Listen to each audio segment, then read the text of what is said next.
नमस्कार, स्वागत है आपका। आप देख रहे हैं इंडिया टीवी। आपके साथ मैं हूं प्राची पाराशर। शाम के 5 बज रहे हैं, वक्त है मुकाबला का। महिला आरक्षण पर फाइनल काउंटडाउन जारी है। अगले कुछ घंटों में साफ हो जाएगा कि कौन महिला आरक्षण के साथ है और कौन इसके खिलाफ है। नतीजा वोटिंग से तय होगा, लेकिन उससे पहले इस मुद्दे पर जबरदस्त सियासी घमासान छिड़ा हुआ है।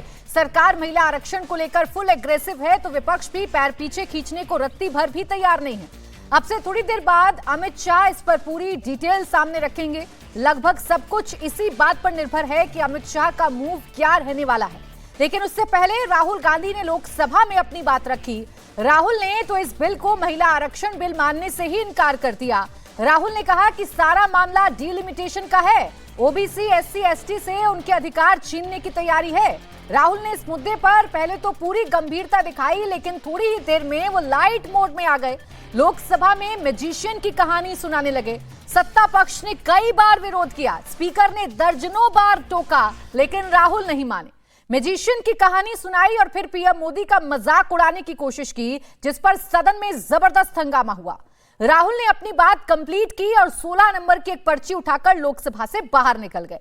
राहुल ने दावा किया कि सरकार को पता है कि बिल किसी भी हाल में पास नहीं हो सकता, फिर भी सरकार इस बिल को लेकर आई है। वजह है प्रो महिला होने का मैसेज देना। राहुल मैसेजिंग को डिकोड करने में उलझे रहे तो पीएम मोदी ने उसी time back to back 3 X post लिखे, सांसदों से अंतरात्मा की आवाज सुनने की गुजारिश की, अपने परिवार की महिलाओं, बेटियों और माओं का ख्याल रखने की बात कही, नया इतिहास लिखने का मौका दिया। साथ ही साथ बिल पास नहीं होने पर महिलाएं कभी माफ नहीं करेंगी, ये चेतावनी भी दे दी। मुद्दा गर्माता जा रहा है तो बैठकों का दौर भी तेज हो चला है। खरगे के ऑफिस में विपक्षी नेताओं ने रणनीति बनाई। प्रियंका और केसी वेणुगोपाल से सत्ता पक्ष ने बात की। किरण रिजिजू ने पीएम मोदी के साथ मंथन किया। बावजूद इसके विपक्ष अभी अड़ा हुआ है। डिलिमिटेशन के साथ महिला आरक्षण नहीं होने देंगे। ऐसे में सवाल यह है कि क्या कोई बीच का रास्ता निकाला जाएगा। सवाल यह है कि महिलाओं के मुस्तकबिल का आज क्या फैसला होगा। महिला आरक्षण बिल पास होगा या गिरेगा, आज इसी पर करेंगे मुकाबला। लेकिन पहले आपको सुनवाते हैं राहुल गांधी ने सदन में क्या कहा। The BJP knew, they knew very clearly that this bill actually cannot be passed. They knew it. They're not stupid. They knew every opposition person would oppose it. This bill cannot be passed. This was a panic reaction. This was a panic reaction because the Prime Minister at any cost needed to send 2 messages. Number 1, he needed to change the electoral map of India. And number 2, he needed to send a message again that he is pro-women. Why he is doing that, I will leave to your imagination. The truth is the magician has been caught. The magician of Balakot, the magician of demonetization, the magician of Sindhur has suddenly got caught. तो Rahul Gandhi magician की, जादूगर की कहानी सुनाते रहे, सत्ता पक्ष टोकता रहा। लेकिन सवाल अभी भी यही है कि क्या महिला आरक्षण बिल तमाम इफ बट के साथ पास हो जाएगा या इसमें कोई पेच है जो अटका रह जाएगा और इसकी वजह से महिला आरक्षण बिल एक बार फिर से लटक जाएगा। इसी पर चर्चा करेंगे। खास मेहमान हमारे साथ है अनुराग भदौरिया, प्रवक्ता समाजवादी पार्टी, तहसीन पूनावाला राजनीतिक विश्लेषक के तौर पर हमारे साथ है, और राजकुमार राजन, प्रवक्ता आरजेडी हमारे साथ। आप तीनों का बहुत बहुत स्वागत है। तहसीन पूनावाला जी, ये बिल पास होगा या फेल, या कोई नया खेल मैजिशियन वाला आप शुरू कर देंगे? थैंक यू प्राची जी, मुझे आपके साथ शो में शिरकत करने का मौका मिला, इसलिए आपका शुक्रगुजार हूँ। सरकार नहीं चाहती कि महिलाओं को आरक्षण मिले। अगर सरकार चाहती थी तो उनकी गंभीरता को मैं आपके शो पे और आपके शो के माध्यम से देश के आवाम के सामने रखते एक्सपोज करना चाहता हूँ। सबसे पहली बात, 1 सेकंड में महिलाओं को आरक्षण मिल सकता है। 543 में से अब 33% आरक्षण अब भी महिलाओं को दीजिए। आश्वासन देते इंडिया टीवी पे सभी विपक्षी दल सब समर्थन देंगे सरकार का। सरकार जहां अपना फोटो चिपकाना चाहती चिपका दे, लेकिन वो नहीं करना चाहती। दूसरी चीज, हम संविधान में संशोधन कर रहे हैं। ये उस संविधान में संशोधन है जिसका संशोधन 2023 में हो गया, और सरकार कितनी गंभीर है कि 2023 में जो संशोधन हुआ उस पर नोटिफिकेशन भी नहीं हुआ। कल रात को उन्होंने नोटिफिकेशन साइन करवाया आदरणीय राष्ट्रपति से। आप सोचिए, उन्होंने संशोधन पे संशोधन लाए पार्लियामेंट के अंदर, उस पर बातचीत हो रही, आदरणीय गृह मंत्री बोले और नोटिफिकेशन हुआ ही नहीं। आप सोचिए इस चीज को कितनी गंभीर है। तीसरी चीज पे मैं आता हूं, सरकार कहती है, आदरणीय गृह मंत्री और कानून मंत्री मेघवाल जी और अमित शाह जी ने कहा कि हम 50% सभी सूबों को देंगे। मैं बिल्कुल इस बात से इत्तेफाक रखता हूं। बिल में बता दीजिए कहां लिखा हुआ है, बताइए बिल में कहां लिखा हुआ है। बिल में कहीं नहीं लिखा हुआ है। आनंद जी अब शो में शिरकत के बताएंगे टेक्निकल इशू है, टेक्निकल नहीं, संविधान में बताइए कहां लिखा हुआ है। आप संविधान में संशोधन करें। लास्ट चीज, नेहा मेरी दोस्त जुड़ चुकी है भाजपा से, आप कह रहे कि आरक्षण में सीटें इसलिए बढ़ानी है, सॉरी हाउस में सीटें इसलिए बढ़ानी है क्योंकि हमारी संख्या बढ़ी है, इसलिए आप 2011 की जनगणना को आप आधार मान रहे हैं। मैं बिल्कुल इससे इत्तेफाक रखता हूं। फिर आप उसी बिल के अंदर कह रहे हैं 2026-2027 में हम फिर से जनगणना कराएंगे और उसका नतीजा 2029 में आएगा और 2029 में ये महिला को आरक्षण मिलेगा। बिल्कुल सही। तो जब 2029 में आप दे ही रहे हो, 2026-27 में आप जनगणना करा रहे हो, तो 2011 के आंकड़े से क्यों करा रहे हो? करा दीजिए ना 26-27 से। उसका भी कोई जवाब नहीं। कुल मिला के सरकार सिर्फ धूल झोंक रही है। मैं फिर से पूछ रहा हूं, जिस बिल को आप इंट्रोड्यूस कर रहे हो उस बिल का आपने नोटिफिकेशन नहीं निकाला, कल रात को आपको निकालना पड़ा। यह सरकार की गंभीरता है। इतना सीरियस इशू है, इतना गंभीर इशू है, तो जरा नेता प्रतिपक्ष को भी कह देते, वो भी गंभीर हो जाते, वो भी सीरियस हो जाते। वो तो जादूगर की कहानी, जादूगर की टोपी से कैसे कबूतर निकला, वो कबूतर कैसे फंस गया, यही कहानी पूरे टाइम सदन को सुनाते रहे। तो उनको भी सिखा देते, उनको भी बता देते तहसीन जी कि ये पॉइंटर्स हैं, इस पर सरकार को घेर लीजिए। प्राची जी, अगर मेरी बात आनंद जी जानते, अगर मैं एडवाइजर होता तो फिर विपक्ष के नंबर शायद थोड़े ज्यादा होते। मैं इस बात पे अपनी बात छोड़ देता हूं। अच्छा चले, नेहा जोशी जी, राहुल गांधी पर तो खैर तहसीन भी कुछ नहीं बोल रहे हैं, अनुराग जी क्या बोलेंगे उनके पास मैं जाऊंगी, लेकिन नेहा जोशी जी, सवाल मेरा आपसे इस वजह से है, आप इतना गंभीर हैं विमेन रिजर्वेशन को लेकर, आप इतना गंभीर हैं महिलाओं के मुद्दों को लेकर, आप चाहते हैं महिला आरक्षण महिलाओं को मिल जाए, तो क्यों शर्तें लगा रही हैं? विपक्ष की बातें क्यों नहीं मान लेती हैं? डीलिमिटेशन वाला इफ और बट और ये टेक्निकल इशू जो आ गया है, इससे महिलाओं के हक का ही हनन होगा ना। धन्यवाद प्राची जी, सभी को नमस्कार, मेरे साथी पैनलिस्ट को। प्राची जी, हम गंभीर हैं इस विषय को लेकर। मुझे लगता है कि देश में किसी को इस बात पे संशय नहीं है। राहुल गांधी जी को हो सकता है, और उनकी गंभीरता आज पूरे देश ने देखी भी सदन में, लेकिन मुझे लगता है महिला अधिकारियों को लेकर मोदी जी और मोदी जी की सरकार कितनी गंभीर है, ये पिछले 12 सालों में पूरे देश ने देखा है। और जब कोई निर्णय होता है प्राची जी, तो केवल निर्णय नहीं देखा जाता, उसके पीछे की नीयत भी देखी जाती है। और नीयत जो है, पिछले 12 सालों में इस सरकार ने जो स्टेप्स लिए हैं, मतलब चूल्हे से लेकर चांद तक महिलाओं के लिए जो भी स्टेप्स लिए हैं, वो साबित करता है कि नीयत भी हमारे पास है। अब जब बात होती है कि इसको टेक्निकलिटी में क्यों फंसा रहे, अरे जब 23 में ये बिल पास हुआ था, तो डीलिमिटेशन की जो टेक्निकलिटी थी कि उसके बाद ये लागू हो सकता है, ये उसमें है लिखा हुआ। अब बात आती है कि अगर सेंसस डिले हो रहा है, तो उसके कारण क्या हम महिलाओं को आरक्षण देने से फिर से हम रुक जाए? 8वां अटेम्प्ट है ये उनको आरक्षण देने का, हम वहां पर रोक दें? नहीं, हम नहीं रोकना चाहते। आर्ग्यूमेंट ऐसे भी आ रहे हैं कि अरे जितनी अभी सीट है 543 उसी पर आरक्षण दे दें। मैं बस एक मिनट आपको रोक रही हूँ। राहुल गांधी जी जिनकी चर्चा आप कर रही थी, उन्होंने एक पोस्ट किया है और इस बिल को एंटी नेशनल बता दिया है। बिल का महिलाओं से कोई भी संबंध नहीं है, राहुल गांधी ये कह रहे हैं। महिला आरक्षण बिल पर राहुल गांधी ने पोस्ट किया है, सदन में जो बोला सो बोला, इसके बाद आकर पोस्ट भी कर दिया है और लिखा है कि ये बिल एंटी नेशनल है, ये महिला आरक्षण बिल नहीं है। जब अपने वक्तव्य की शुरुआत कर रहे थे राहुल गांधी, तब भी उन्होंने ये कहा था कि महिला आरक्षण से इस बिल का कोई लेना देना नहीं है। बाद में मैजिशियन की खूब मनोहर कहानियां राहुल गांधी ने सुनाई और फिर वो सदन से बाहर चले गए। और सदन से बाहर जाने के बाद राहुल गांधी ने एक पोस्ट किया है और इस पोस्ट में भी वो यही कह रहे हैं कि ये बिल एंटी नेशनल है। अब ये बिल एंटी नेशनल कैसे है, ये तो मुझे तहसीन या अनुराग दोनों में से कोई एक समझा सकता है कि इस बिल को एंटी नेशनल क्यों कहा जा रहा है। भाई, यहाँ तो महिलाओं की बात की जा रही है, डिलिमिटेशन की बात की जा रही है। नेहा जी, मैं आपके पास आऊं उससे पहले मुझे अनुराग जी आप समझा पाएंगे क्या? बस एक मिनट आप पूछ लीजिएगा। अनुराग जी, आप मुझे समझा सकते हैं क्या कि इस बिल में एंटी नेशनल क्या है? महिलाओं की बात करना है, डिलिमिटेशन की बात करना, एंटी नेशनल कैसे? देखिए, सबसे पहली बात तो यह है कि भारतीय जनता पार्टी की नीयत ही नहीं है कि महिला रिजर्वेशन बिल, महिला रिजर्वेशन देश की महिलाओं को मिले। अगर नीयत उनकी साफ होती और वो चाहते कि देश की महिला सशक्त बने, मजबूत बने, तो 2023 में जब महिला वुमेन रिजर्वेशन बिल पास हुआ था, उसी समय इस बिल को 2024 में लागू कर देते और 2024 में जो महिलाएं चुन के आती, जो 543 सीटों में 33% रिजर्वेशन मिलता, महिलाएं चुन के आती, सदन में बैठती और अपने अधिकार की मांग और अपने अधिकार की सुरक्षा खुद ही कर लेती। लेकिन ऐसा तो भारतीय जनता पार्टी ने नहीं किया। अब भारतीय जनता पार्टी महिला सुरक्षा की तो बात करती है, महिला बिल की बात करती है, लेकिन उसको पास करने कितनी सीरियस है ये तो अभी एक तहसीन जी ने बोला ही कि भाई आपका, एक बार मैं अपनी बात कह लूं भाई, बीच में नहीं बोला था मैं, ऐसे नहीं हो पाएगा। आप बोले अनुराग। अरे भाई मैं बीच में नहीं बोला, मैं बोल लूं अपनी बात। बोले। देखिए वुमेन रिजर्वेशन को लेके कितनी सीरियस थे।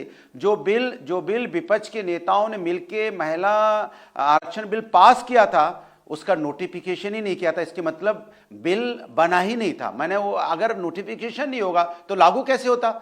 इसके मतलब आपने 30 महीने लगा दिए उसको लागू करने में, नोटिफिकेशन नहीं कर पाए, तो कितने सीरियस थे आप। दूसरी बात, क्या इस देश के अंदर में ओबीसी महिलाएं, क्या जो ओबीसी समाज से आती है या जो यहाँ माइनॉरिटी समाज से महिलाएं आती हैं, क्या उनके अधिकारों की रक्षा नहीं होनी चाहिए? क्या उनको अधिकार नहीं मिलना चाहिए? क्या समाज की मुख्य धारा में उनको जीने का अधिकार नहीं है? उनको भी शामिल कीजिए। तीसरी बात आप जो कहना चाहते हैं, जब तक आप जनगणना नहीं कराएंगे, आप 2011 की बात करें कि 2011 के हिसाब से हम करेंगे, 2011 और 2026 में कितना फर्क है सोचिए आप। आपको यही करना था 2011 के हिसाब से, तो आप 2024 में कर लेते। अब जब 26-27 में आप कह रहे हैं कि जाति जनगणना पूरी हो जाएगी, तो उस समय डिलिमिटेशन उस समय कर दीजिए ना, डिलिमिटेशन तब कर दीजिए। आज परिसीमन करने की क्या जरूरत है? आज 2011 के हिसाब से आप परिसीमन करना चाहते हैं और फिर आप ये भी कह रहे हैं कि जनगणना 2026-27 तक पूरी भी हो जाएगी। ये कह रहे हैं कि 2023 में क्यों नहीं लागू किया? एक तरफ तो आप भी ये कह रहे हैं कि 2023 में क्यों नहीं लागू किया, और अब जब सरकार इसे लागू करना चाहती है तो आज भी आप ये कह रहे हैं कि आज ही से क्यों लागू कर रहे हैं? अरे महिला का हक है, महिलाओं को जो 2023 में नहीं मिला वो 2026 में मिलने जा रहा है, तो यहाँ तो स्वागत कर दीजिए ना अनुराग भदौरिया जी। सरकार को आपके समर्थन की जरूरत है और सरकार बार बार कह रही है, देश के प्राइम मिनिस्टर बार बार कह रहे हैं कि सभी सांसदों को एक साथ आना चाहिए, माताओं बहनों को लेकर। आएंगे साथ में? हाँ, तो वही मैं कह रहा हूं, जब प्रधानमंत्री जी कह रहे हैं सभी सांसदों की, सभी अपनी माताओं को, बहनों को याद करके अपनी वोटिंग करें, तभी तो हम कह रहे हैं कि 2023 में जब बिल पास किया था तो क्या वो माताएं बहनें को याद नहीं आना चाहिए था? या दूसरी बात, या आप जब कह रही हैं कि क्या ओबीसी की माताएं बहनें जो कमजोर हैं वो माताएं बहनें इस देश की नहीं है क्या? नहीं अनुराग जी, मैं तो कह रही हूँ हमारे देश की ओबीसी बहनों को, ओबीसी माताओं को, हमारे देश की तमाम पिछड़ी महिलाओं को भी मौका मिलना चाहिए। लेकिन ये सरकार अगर 33% आरक्षण ला रही है तो कुछ जिम्मेदारी तो आपकी पार्टी की भी है। कल अखिलेश यादव जी कह रहे थे ना पार्टियों पर छोड़ देना चाहिए, तो अपनी पार्टी में क्या दीजिए कि 33% आरक्षण अगर सरकार लेकर आ रही है तो हम 100% महिलाओं को, जिसमें ओबीसी महिलाएं ज्यादा से ज्यादा होंगी, उनको टिकट देंगे। मंशा साफ हो जाएगी। कम से कम आप तो शुरुआत करें। अब देखिए प्राची जी बात बिल्कुल सही बोली आपने। आज समाजवादी पार्टी में 37 सांसद हैं और 5 महिलाएं, मतलब हमारा 13.5% हमारी हिस्सेदारी है महिला की, और बीजेपी की 240 है जिसमें 12.5% हिस्सेदारी महिलाओं को उन्होंने उनके सांसद चुन के आई। इसके मतलब बस आ रही हूं, नेहा जी को अपनी बात कंप्लीट करने दीजिए, उनकी बात बीच में रह गई थी। नेहा जी आपके पास आ रही एक और बड़ी खबर आ गई, क्योंकि तेजी से इस वक्त घटनाक्रम बदल रहा है। राहुल गांधी पर एफआईआर के आदेश दे दिए गए हैं। बड़ी खबर इस वक्त की आपको बता रहे हैं, हाईकोर्ट की लखनऊ बेंच ने एफआईआर के आदेश दिए हैं राहुल गांधी पर। ब्रिटिश नागरिकता मामले में राहुल पर एफआईआर दर्ज करने के आदेश दिए गए हैं। तो राहुल गांधी की मुश्किलें बढ़ रही हैं। हाईकोर्ट की लखनऊ बेंच ने एफआईआर के आदेश दिए हैं और ये जो मामला है ये ब्रिटिश नागरिकता मामले से जुड़ा हुआ है, जिसमें राहुल गांधी पर एफआईआर के आदेश दिए गए हैं। अब नेहा जी, आरोप लगे तो क्यों ना लगे आप पर, एक तो नेता प्रतिपक्ष को बोलने नहीं देते और उसके बाद एफआईआर पर एफआईआर, उनके एक एक मसले को खोज कर ले आते हैं। करें तो करें क्या विपक्ष भाई?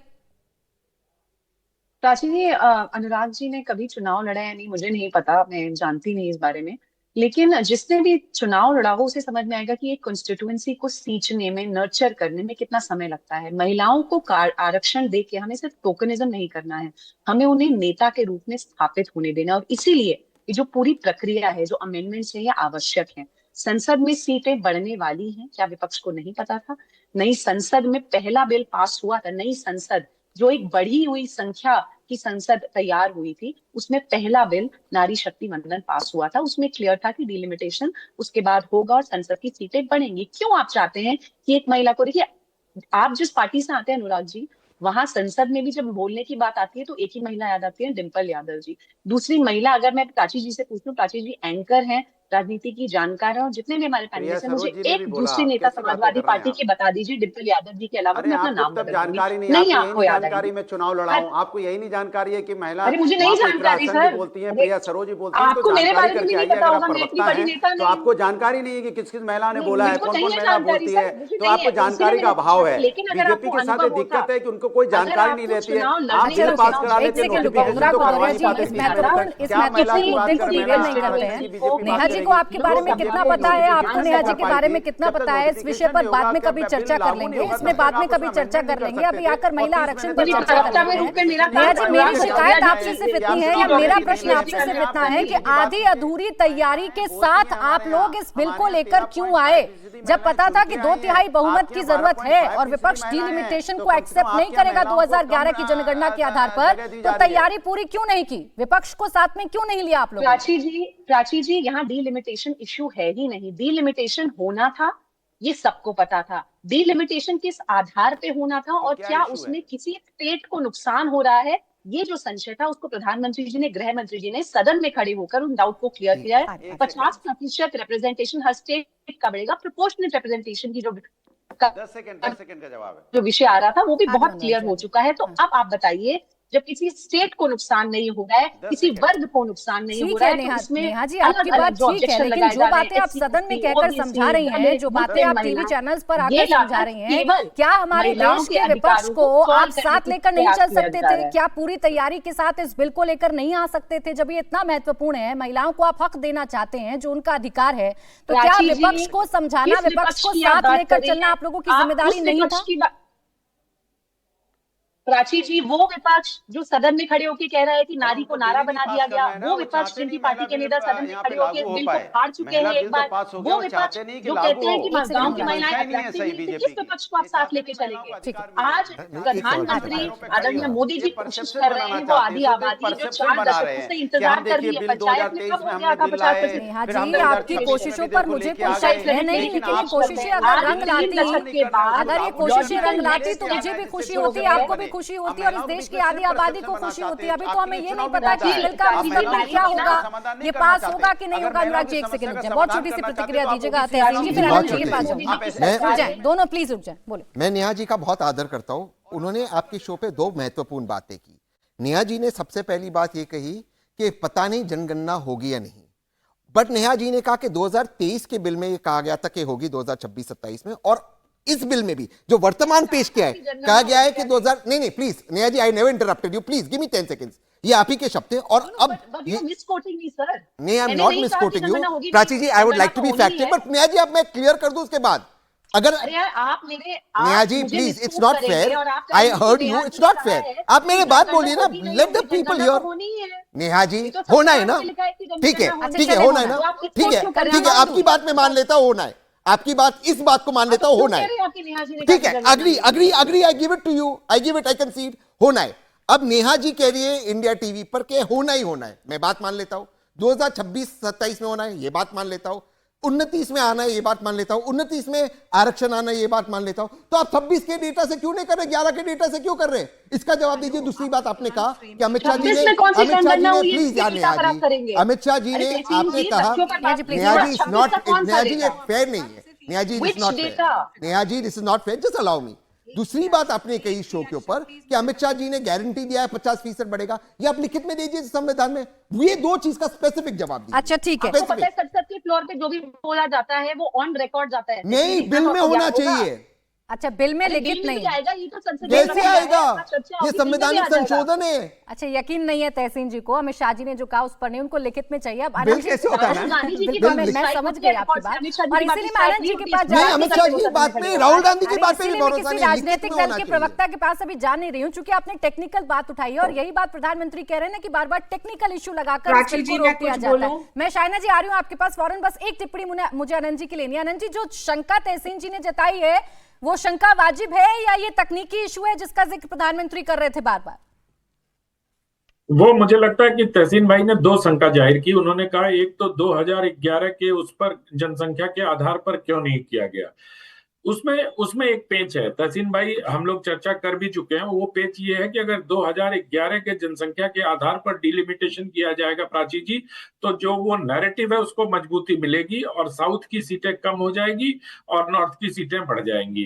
तो वो जो एक नैरेटिव बनाने का प्रयास किया गया है कि साउथ को जनसंख्या नियंत्रण के लिए दंडित क्यों किया जाएगा, फिर वो नैरेटिव चलता अगर हम 2011 को आधार बनाते तो।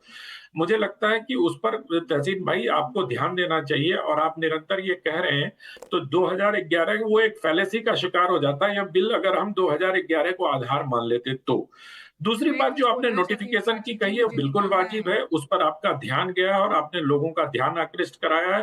काश कांग्रेस पार्टी भी आपकी बातों को बहुत गंभीरता से लेती तो बहुत अच्छा होता, और आपने तो इशारा कर ही दिया। और मैं तो आज ये भी सोच रहा था काश प्रियंका जी को कंक्लूड करने का मौका मिलता, क्योंकि राहुल जी ने जो आज कहा वो तो जादूगर और मैजिशियन की अपेक्षा कर रहे थे। आपके पैनल पर बैठे कुछ लोग तो जादूगरी की भी अपेक्षा करने लगे हैं कि सितंबर 2023 में जो बिल पास हुआ, जो कानून बना, उसको 24 के चुनाव में लागू कर दो। मतलब अक्टूबर, नवंबर, दिसंबर, जनवरी में वो आचार संहिता लागू हो गई, चुनाव की घोषणा हो गई फरवरी या मार्च में। तो 6 महीने में इतना बड़ा बिल कानून बन के लागू होके डिलिमिटेशन होके सब कुछ हो जाना चाहिए था 6 महीने में। सचमुच जो लोग इस तरह की अपेक्षा कर रहे हैं प्राची जी, वो एकदम जादूगर हैं। तो जो लोग ये कह रहे हैं कि 23 का 24 में क्यों नहीं लागू कर दिया, अरे नहीं हो सकता भाई 23 का 24 में लागू। वो सिर्फ और सिर्फ वो एक मैजिशियन ही कर सकता है, जिसकी अपेक्षा राहुल जी कर रहे थे आज ये तो मैं संसद समझ भवन में। गया कि आप कमाल की बात कर रहे हैं। एसआईआर तो आप करा सकते हैं 2 महीने में, 3 महीने में एसआईआर भी करवा देंगे। जब एसआईआर करा सकते हैं, शाइना जी आ रही हूँ आपके पास। आप अनुराग जी के साथ ये बड़ी अच्छी बात भी है। लागू अभी कर सकते थे। असल में नेहा ने अनुराग जी को नाराज कर दिया, ये कह के कि वो नहीं जानते कि 2 एसआईआर बार तो चुनाव फटाफट हो सकता है, क्योंकि वो चुनाव संबंधित है, आपको जानना चाहिए फायदा अनुराग जी के दिखता है। बारे में। महिला आरक्षण में अनुराग जी आपको प्लीज हो आवाज सकता है डाउन फायदा ना रखें। दिख रहा हो। बोले आनंद जी फटाफट से। तो मैं तो सिर्फ यही कह रहा हूं कि ये सब तकनीकी चीजें अगर सरकार उन चीजों पे लाती तो विपक्ष यही कहता कि 2011 के आधार पे कैसे कह रहे हो, साउथ से सीटें कम हो जाएंगी, नॉर्थ की बढ़ जाएंगी। लेकिन जो लोग ये कहते हैं उनको ये भी देखना चाहिए कि राजस्थान की जनसंख्या कितनी है और तमिलनाडु की जनसंख्या कितनी है और दोनों जगहों पे सीटें कितनी है। ठीक। तो अगर आनुपातिक प्रणाली से देखेंगे तो जो अभी चल रहा है उसमें अगर अमित शाह ने 50% बात कही है, और तहसीन भाई का कहना बिल्कुल वाजिब है कि वो लिख के बिल में क्यों नहीं आया। मैं इनको यही बताना चाहता हूँ सर, कुछ तो विपक्ष के लिए भी सरकारें छोड़ देती भाई है ना। इसका जवाब देंगे ना सत्ता पक्ष के जो प्रवक्ता हमारे पास बैठे हैं शाइना जी। एक बात तो जो तहसीन जी ने उठाई और एक बात जो राहुल गांधी जी कह रहे हैं, ये बिल ओबीसी विरोधी है, ये बिल SC/ST विरोधी है, ये बिल एंटी नेशनल है, दक्षिण, उत्तर पूर्व, उत्तर पश्चिम और छोटे राज्यों के खिलाफ है। यानी आधी अधूरी तैयारी के साथ एक बिल लेकर आए, महिलाओं को एक आस जगाई और फिर उस बिल का क्या होगा इसके बारे में किसी को नहीं पता, ये पास होगा कि नहीं, पास करा पाएंगे क्या? प्राची जी, सर्वप्रथम तो मैं कहूंगी कि विपक्ष यानी कि कांग्रेस पार्टी और समाजवादी पार्टी महिला विरोधी पार्टी है, और ये है सच्चाई। बहाना पे बहाना, नाटक पे नाटक। 27 साल हमने इंतजार किया। इस 27 साल में जो आप 1 मिनट के लिए डिलिमिटेशन सेंसस को अलग रखे और समझ लीजिए कि नारी शक्ति वंदन का लक्ष्य क्या है, हम कोई पुरुष का सीट छीन नहीं रहे हैं। एक संविधान में प्रावधान है कि 815 सीट हम लड़े, यानी कि 2/3 रहे जैसे है, और 1/3 यानी कि 33% आरक्षण महिलाओं के लिए। अब जो ये अफवाहें फैला रहे हैं, शेड्यूल ट्राइब को तो फैक्टर इन किया है। कल जब गृह मंत्री ने पार्लियामेंट में बात किया, उन्होंने क्या कहा समाजवादी पार्टी को, आपको इतनी आपत्ति हो रही है तो आपके जितने भी सीट है आप मुस्लिम महिलाओं के दीजिए। आप वो नहीं करना चाहते हैं, लोकसभा के वक्त आप 1 सीट भी दिए एक महिला को भी नहीं, एक मुस्लिम को आपने दिया। जो आप बड़ी बड़ी बातें करते हैं वो आपके अंदरूनी मामला है, आपको पूरा ही पूरा देना है ओबीसी को तो दीजिए, लेकिन आप क्यों रोक रहे हैं? जब 27 साल हमने इंतजार किया, 1950 में से 22 मेंबर्स ऑफ पार्लियामेंट थे, आज 2024 में 74 है, और आप देखेंगे तो लेकिन शाइना जी कहाँ रोक रहे हैं? जब आपने कहा कि 1 मिनट के लिए डिलिमिटेशन को हम साइड कर दें, तो यही बात तो विपक्ष भी कह रहा है ना। 4120 शाइना जी, यही बात तो विपक्ष भी कह रहा है ना कि महिला आरक्षण बिल के साथ हम हैं। 2023 में हमने पास करवाया सरकार का हाथ पकड़ के, हमने पूरा समर्थन दिया, लेकिन जब शर्तें लगाई जाएंगी और सरकार की नीयत पर शक होगा तो विपक्ष साथ नहीं देगा। नीयत में शक नहीं, बल्कि मैं तो कहूंगी इनके प्रति नीति, नियत, नाटक तीनों वो कर रहे हैं और पूरी देश की जनता देख रही है। आज जब एक महिला अपने आप को आत्मनिर्भर, सवाल आपसे है, सुरक्षित करना चाहती है, हम नहीं चाहते हैं कि महिला आरक्षण बिल के साथ हैं या खिलाफ में, पहले ये बता दीजिए। अगर साथ हैं तो आपको कहना चाहिए था आज ही लागू कर दो, 543 सीटों पर कर दीजिए लागू, हमें तो कोई दिक्कत नहीं है, आप तो हमेशा से तैयार हैं। आप जो चीज 26, 27 या 28 में आप कर सकते हैं, तो फिर 2011 पे क्यों जाना चाह रहे हैं? आप SC, ST, OBC और माइनॉरिटी महिलाओं को क्यों, जो कमजोर उन्हें शामिल क्यों नहीं करना चाह रहे हैं? इसके मतलब आपकी मंशा पे शंका हो रही है ना देश की जनता को कि आप महिलाओं के प्रति आप जरा सा भी कोई सीरियस नहीं है। अगर सीरियस होते तो आप सीरियस बात करते और उसको लागू करवाते। आप 2011 पे चले गए, फिर आप अच्छा चले ठीक है, एक एक करके बात करते हैं, रुक जाए। अनुराग भदौरिया जी दोनों की आवाज डाउन रखिएगा। अनुराग भदौरिया जी, सीरियसनेस की आप जब बात करते हैं या गंभीरता की आप बात करते हैं तो फिर नेता प्रतिपक्ष के आज संबोधन को आपको सुनना चाहिए, वो कितना सीरियस थे आज देश की महिलाओं को लेकर। अनुराग जी, आपको जरूर तालियां बजानी चाहिए भाई उनके लिए, देश की महिलाओं के लिए 4 शब्द बोले होंगे, उसके बाद मजिशियन और जादूगर की कहानी सुना रहे थे वो, तो थोड़ा सीरियसनेस का पार्ट उनको भी सिखा दीजिए अनुराग जी। देखिए सवाल आप अनुराग जी से गंभीरता की अपेक्षा कर रही सुनिए, हैं। सवाल ये है कि भारतीय जनता पार्टी कभी सीरियस वुमेन रिजर्वेशन में रही नहीं। अगर सीरियस होती तो अब तक वुमेन रिजर्वेशन बिल अब तक लागू हो गया होता, और यही महिलाएं, साइना एनसी जैसी हमारी महिलाएं, ये पार्लियामेंट के अंदर 24 में चुनाव लड़ने के बाद बैठी होती और अपना जो अधिकार है, खुद अपना अधिकार अपने बिल में और नया मजबूत बिल बना के पास कर रही होती। और जहां तक हमारे कल नहीं किया वो आज कर रही है ना सरकार भाई, आपकी इन्हीं चिंताओं को मैं समझ रही हूँ। आपको शाइना एनसी जी की और नेहा जी की बड़ी चिंता हो रही है, आपको लग रहा है कि इनको सदन में जाना चाहिए, तो ये तो तैयारी आज कर रहे हैं ना, तो उस तैयारी में सहभागिता दे दीजिए। आप क्यों इस पर लगाकर इसको लटका रहे हैं? अच्छा रुक जाए, राजकुमार राजन जी, मैं कहता रहा हूं राजकुमार राजन जी, कोई भी अच्छा काम सरकार करने जाती है तो उसमें टेक्निकल इशू लगाकर क्या उसको अटकाना है, क्या उसको लटकाना ठीक है? प्राची जी देखिए, ये बहुत गंभीर मुद्दा है और गंभीरता के साथ इस पर विमर्श करने की जरूरत है। और सामान्य तौर पर जो बहस और विमर्श होता है, उस विमर्श में उन महिलाओं की बात नहीं की जाती है जो महिलाएं हाशिए की समाज की महिलाएं हैं, समाज के एक ऐसे कड़ी पर छूट गई है जो वर्षों से प्रताड़ित है। जाहिर है कि महिला आरक्षण को लेकर जो सत्ता पक्ष अभी अपनी बादशाहत जमा रही है और कह रहे हैं कि मैं महिला आरक्षण लाना चाहता हूं। महिला आरक्षण पहली बार ये नहीं लाए हैं। जनता दल की सरकार में, जिस समय हम सरकार में थे 1996 में, जब एच.डी. देवगौड़ा सरकार प्रधानमंत्री थे, उस समय महिला आरक्षण बिल लाया गया था। किन्हीं कारणोंवश वह पास नहीं हो पाया। लेकिन आज जो महिला बिल बीजेपी सत्ता पक्ष लाना चाहती है, दरअसल वह राजनीतिक रूप से राजनीतिक आरक्षण चाहती है। वह महिला आरक्षण के समर्थन में नहीं है। अगर महिला आरक्षण के समर्थन में है तो कौन उसे रोक सकता है? 2023 में पास हो चुका है, आप लागू कर देते। उसमें परिसीमन को जोड़ने की क्या कवायद थी? परिसीमन की जरूरत क्या थी? आज आप लागू कर दिए, सारा का सारा विपक्ष आपके साथ है, लेकिन नहीं करना है, उसमें परिसीमन जोड़ना है। दूसरी बात, अगर सेंसस की बात आती है तो 2011 को आप क्यों जोड़ना चाहते हैं? आप सीधा सेंसस कराते, उसके बाद लागू करते नहीं।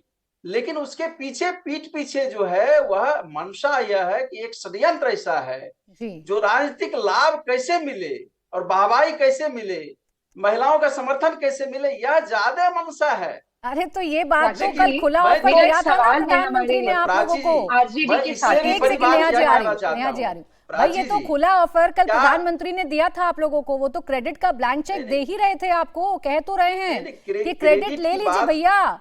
वो तो ये भी कह रहे हैं आप विरोध करेंगे तो फायदा हो जाएगा भारतीय जनता पार्टी को, तो मत करिए विरोध, सेल्फ गोल मत करिए।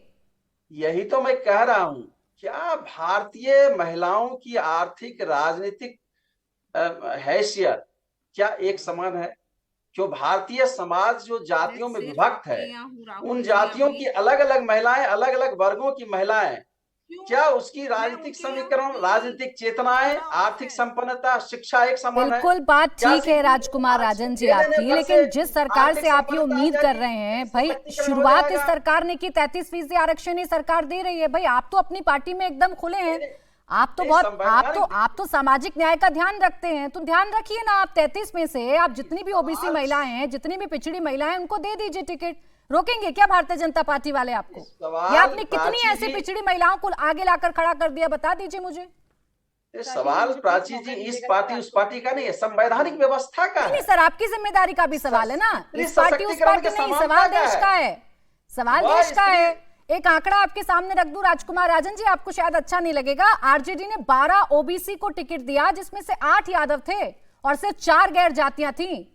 तो ये तो है आपकी सच्चाई। हमारे देखिए, इतना हमारी तो आप पार्टी सामाजिक में- न्याय का ख्याल रखते हैं। हमारी पार्टियों में महिलाओं की भागीदारी सबसे ज्यादा है। आपके पास डाटा नहीं होगा, डाटा निकाल लीजिए अपने नहीं, मेरे archive पास से। डेटा है, हाँ। मेरे पास डेटा है, मुझे निकालने की जी, जरूरत नहीं है, मैं इससे- डेटा लेकर ही बैठती हूँ।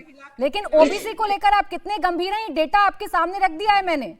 12 ओबीसी को टिकट देते हैं, जिसमें से 8 यादव योग्य मिलते हैं, 4 अन्य जातियों की। और बात करते हैं आप पिछड़ी महिलाओं की, खेत में काम करने वाली महिलाओं की। डाटा अधूरा है, अधूरा नहीं है सर, मेरा प्राची डेटा जी- पूरा है। प्राची जी अगर महिला आरक्षण की बात करते हैं तो ठीक है, मैं नेहा तो जी। कहता हूं कि इस पर बहुत गहरे विमर्श की जरूरत है। अरे कितना होता रहा है अच्छा ना लग रहा विमर्श। है नेहा जी, कि राजद के समाज प्रवक्ता का- आप रुक राजकुमार जाएं, जी राजन जी, समानता के समाज के हाशिए जी, पर जो महिलाएं हैं उनकी आज बात कर रहे हैं।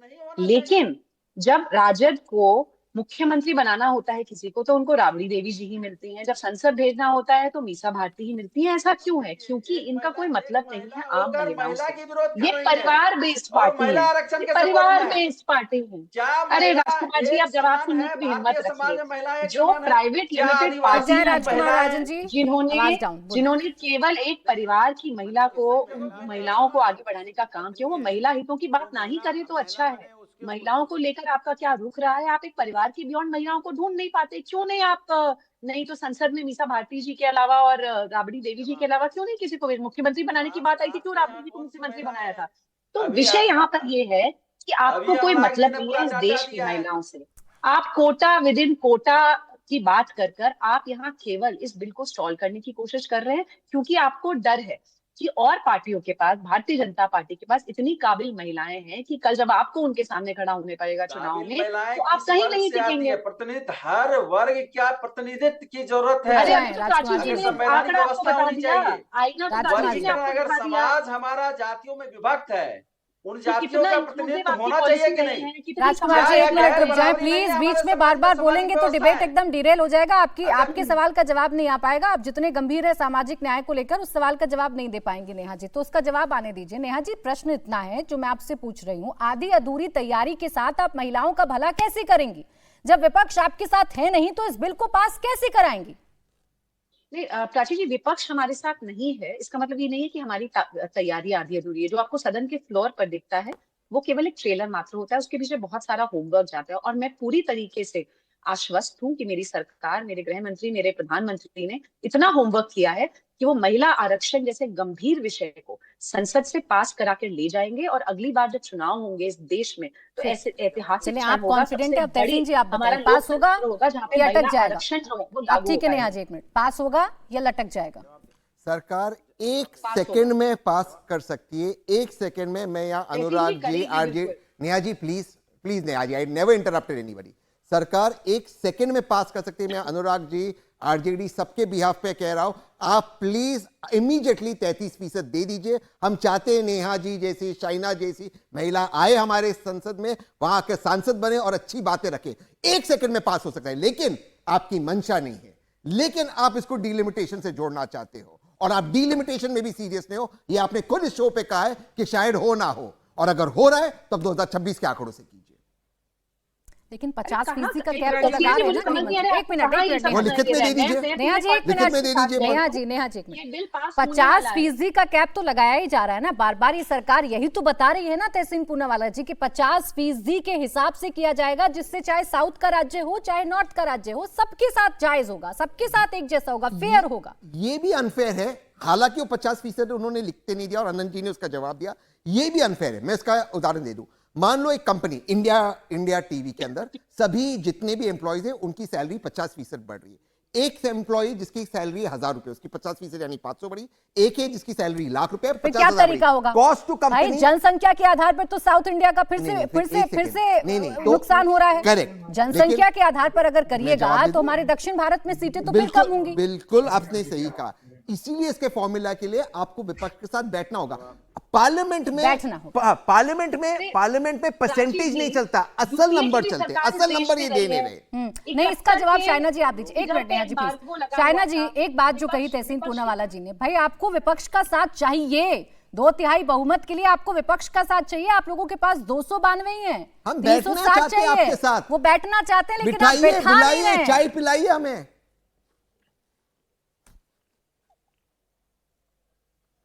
शायना जी आवाज मिल रही है? शायना जी मैं बोलूं? बात ही नहीं कर रहे हमसे, देखिए छोड़ दिया हमें। आनंद जी भी देख रहे, छोड़ ही शायना दिया जी हमें, तक कोई बात ही नहीं कर रहा हमसे। शायना जी तक आवाज नहीं पहुंच पा रही है। नेहा जी बैठा लीजिए भाई साथ में। विपक्ष यही तो चाह रहा है ना आपसे कि आप साथ में बिठाकर चाय पीजिए और बात कीजिए इनसे। नेहा जी आवाज बोले।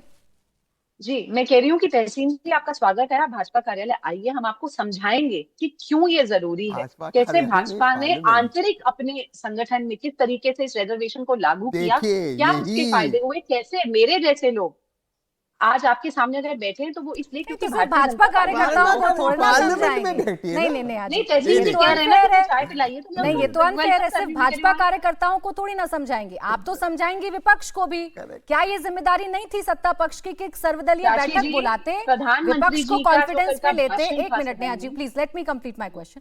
आप बुलाते कम से कम विपक्ष के लोगों को, विपक्ष के सांसदों को, और बताते उन्हें कि हम ये करने जा रहे हैं, आप हमारा साथ दीजिए क्योंकि हमारी ये मंशा है। आपने तो सर्वदलीय बैठक जरूरी नहीं समझी। प्राची जी, विपक्ष ने अपना रुख बिल्कुल क्लियर पहले से ही कर दिया था। जितनी भी आज तक आउटरीच की गई विपक्ष के साथ, विपक्ष ने बता दिया था कि हम इस बिल को पास नहीं करने वाले, क्योंकि उनको लगता है, प्रधानमंत्री ने कल उसका जवाब दिया ना प्राची जी, प्रधानमंत्री जी ने उसका जवाब दिया, उनको लगता है कि हमें क्रेडिट मिल जाएगा। प्रधानमंत्री ने तो ये भी कहा कि सरकारी बिल लेकर राहुल गांधी जी के, जब विपक्ष का रुख आपको पता है, नंबर्स आपके पास है नहीं नेहा जी, तो फिर बिल लेकर क्यों आए? सेंटिमेंट्स के साथ फिर क्यों खेल रहे हैं आप? किसके सेंटिमेंट्स के साथ खेल रहे हैं? महिलाओं के सेंटिमेंट्स के साथ। नहीं, अगर हम सेंटिमेंट्स के साथ खेलने की कोशिश कर रहे होते तो एक विशेष सत्र, आप देखिए कि कहीं ना कहीं प्रधानमंत्री जी ने, गृह मंत्री जी ने एक बड़ी जिम्मेदारी अपने कंधों पर उठाई है। मैं तो मान रही हूँ ना मैडम, विशेष सत्र आप लेकर आए, विशेष सत्र आप लेकर आए, बहुत धन्यवाद आपका। देश की महिलाएं धन्यवाद करेंगी, लेकिन मैं क्या करूं उस विशेष सत्र का जिससे कोई कंक्लूजन नहीं निकलेगा, जब आप खुद कह रही हैं विपक्ष का रुख आपके साथ है नहीं। Let's not count the chickens before they hatch. मैं तो शाकाहारी हूं, मैं चिकन नहीं गिनता। आपने खुद काउंट किया, मैं शाकाहारी हूं। आपने खुद काउंट किया मैडम, मैंने काउंट नहीं किया था। मैं तो गुंजाइश छोड़ी थी। अनुराग जी कि देश की महिलाएं जब बोलेंगी, और ये विपक्ष की जिन नेताओं की बात करें, जिन दलों की बात करें, प्राची जी मत भूलिए, एक सेकंड, आपने जो कहा उसका जवाब। अनुराग जी एक इमोशनल अपील थी आपसे। अनुराग जी एक सेकंड बस, नेहा जी जो कह रही हैं उस सवाल को सुन लें, उसके बाद जवाब दीजिएगा। मुझे पता है पहले से सोचकर बैठे रहते हैं, बट सवाल भी सुनना पड़ेगा। वही कह रही है नेहा जी की इमोशनल अपील है, देश की महिलाएं जब बोलेंगी तो विपक्ष हमारे साथ आकर खड़ा हो जाएगा और ये बिल आज पास हो जाएगा। ऐसा होगा क्या अनुराग जी? देखिए, हम तो देश की इमोशनल महिलाओं, क्या हम देश की हर महिला के साथ खड़े हैं।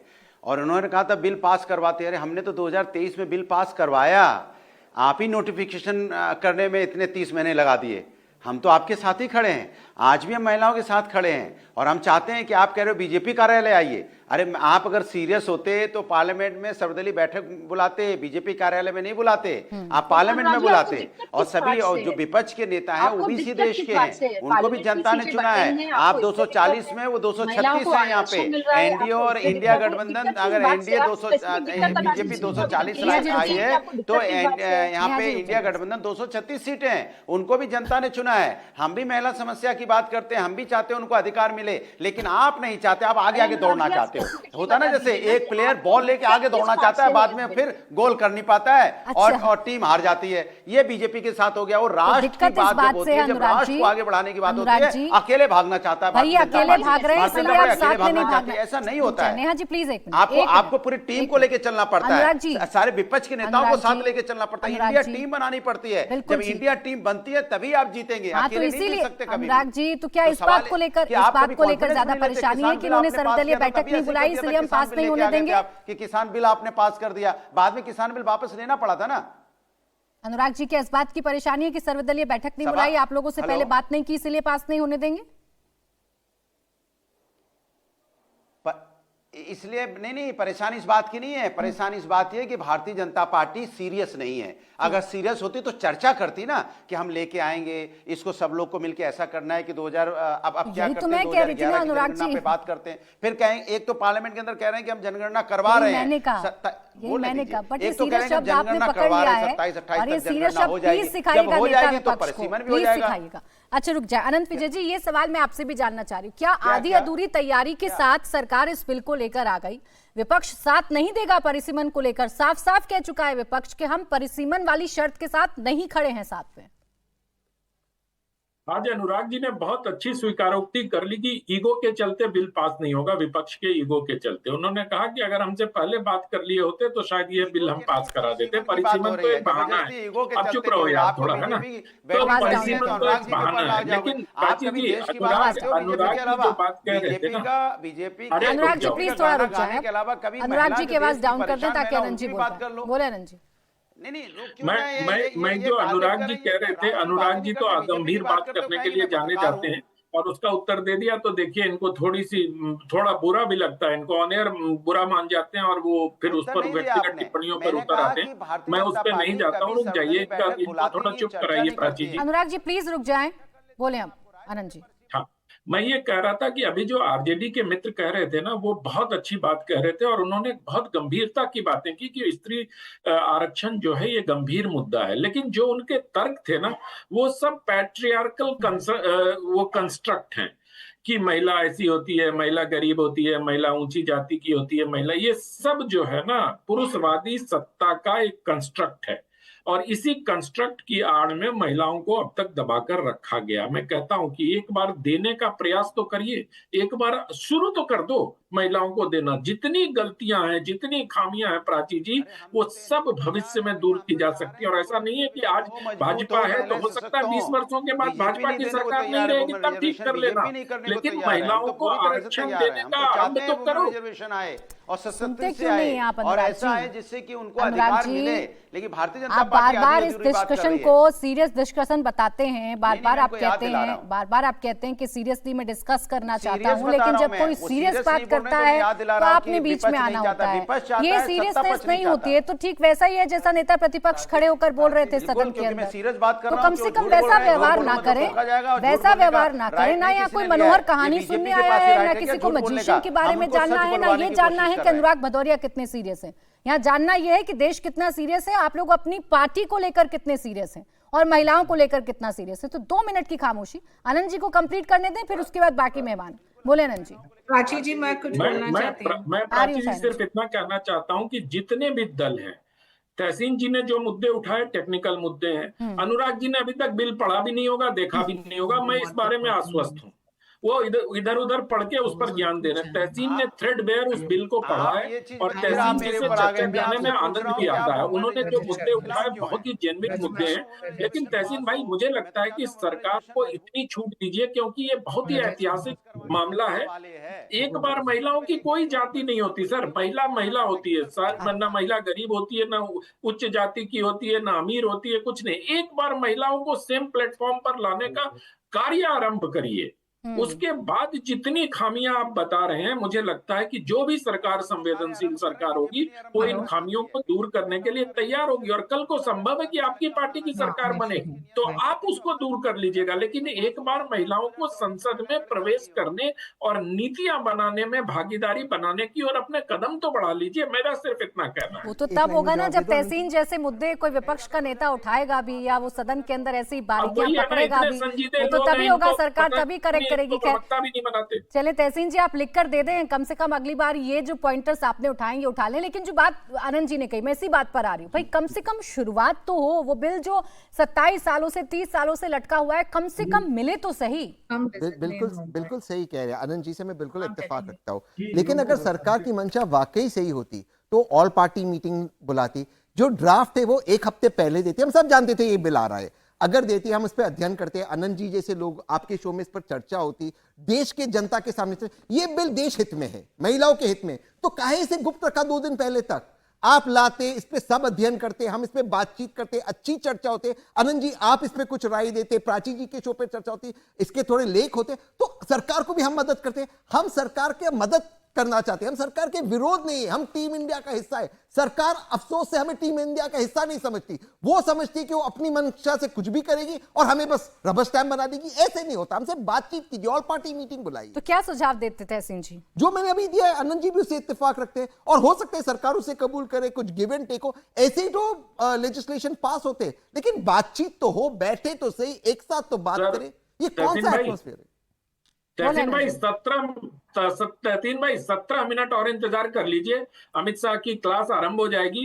तो बाकी जितनी भ्रांतियां हैं, जैसे अभी कह रहे थे ना कुछ लोग की, लोग सांसदों को भी नहीं बताया गया। प्रधानमंत्री का अगर आप ट्वीट देखें, आज का पहला ट्वीट, तो उसमें उन्होंने बताया कि हर सांसद को, हर व्यक्ति को व्यक्तिगत तौर पर उनकी शंकाओं का समाधान करने के दस्तावेज पहुंचाए गए हैं।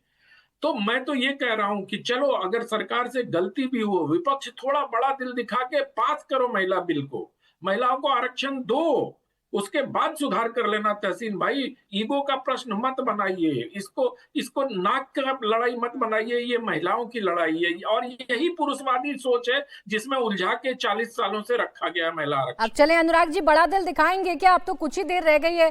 देखिए, गृह मंत्री अमित शाह समाप्त करेंगे, उसके बाद वोटिंग होगी, तो बड़ा दिल दिखाएगा विपक्ष के अटकाएगा? नहीं, मुझे लगता है अनंत विजय जी कुछ ठीक ठाक होश में नहीं है। अरे, वुमेन रिजर्वेशन बिल तो 2023 में पास कर दिया था। अभी आप डिलिमिटेशन को 2011 के हिसाब से जाति जनगणना कराने आप चाहते हो कि डिलिमिटेशन जो है वो 2011 के हिसाब से हो जाए। आप बताइए 2011 के हिसाब से डिलिमिटेशन कैसे कर देंगे? मैं आपसे पूछना चाहता हूं। हम तो महिलाओं के साथ खड़े हैं। जब आप कह रहे हो जाति जनगणना हम करवा ही रहे हैं, 27-28 में आप करवा ही रहे हो, करे पूरी हो जाएगी, या तो आप करवाना नहीं चाहते या आपकी नियत साफ नहीं है। अगर आप करवा ही लेंगे तो फिर उसी समय डिलिमिटेशन हो जाएगा, तो 2029 में तो वैसे ही आप लागू कर रहे हैं और वो बिल तो ऑलरेडी पास है। अच्छा, चले ठीक है, आपकी बहुत सारी शंकाएं हैं अनुराग जी, थोड़ी देर का इंतजार कर लीजिए। फ्लोर पर इस बात का पटाक्षेप हो जाएगा कि आपकी बात मानी जाती है या नहीं मानी जाती है। बहुत शुक्रिया आप सभी का हमारे साथ आज की चर्चा में जुड़ने के लिए।